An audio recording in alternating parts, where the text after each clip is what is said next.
आम की जड़ पत्थर पर घिस करके, चकले पे घिस लो उसको,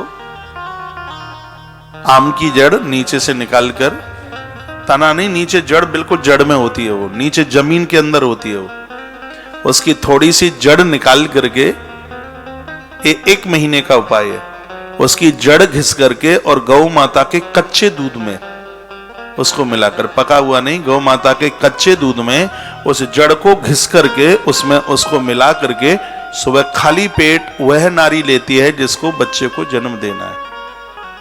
1 महीने तक यह उपाय, इसके द्वारा बांझपन समाप्त हो जाता है, कोख खुल जाती है। ये आम की जड़ का इतना बड़ा प्रभाव है।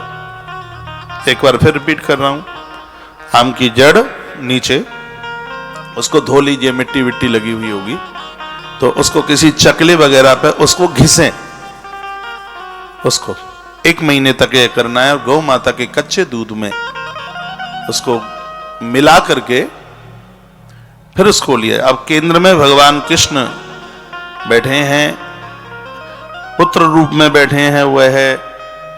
तो मैंने ये नोएडा की कथा में बोला था कि कृष्ण जन्म आपने बहुत सुना है, लेकिन एक कृष्ण जन्म की कथा ये बताएगी कि अच्छी संतान को कैसे जन्म दिया जावे, जैसे परिवार खुश में हो, परिवार में आनंद ही आनंद हो। अभी मैं एक दिन ये भी बता पाऊंगा कि अब जो जैसे भी बच्चों ने जो जन्म लिया है ये सही रास्ते पर खड़े रहें, कहीं भटके नहीं, इसके लिए भी हमारे ग्रंथों में उपायों का वर्णन किया है।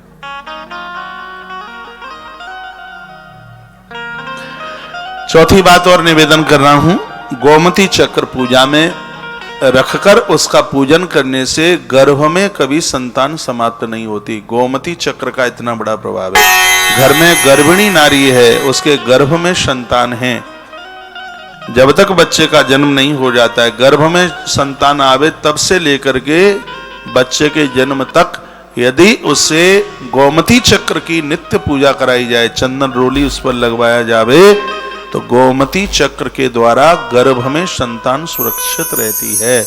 इतना बड़ा प्रभाव गोमती चक्र का है। गोमती चक्र को प्राण प्रतिष्ठित नहीं किया जाता, यह स्वयं अपने आप में प्राण प्रतिष्ठित होता है। आप बोर तो नहीं हो रहे हैं? नहीं तो मैं चैप्टर बदल दूंगा हाल। हाँ, मुझे बदलने में देर थोड़ी लगती है, गहराई तो बदलना है। बोलिए कृष्ण कन्हैया लाल की, श्री हनुमंत बलवंत महाराज की जय जय। जय जय श्री राधे, जय जय श्री राधे, जय जय श्री राधे। गोमती चक्र का पूजन करने से, उस नारी के द्वारा उसका पूजन कराया जाए तो जीवन में कभी गर्भपात यानी गर्भ में संतान समाप्त नहीं हो सकती।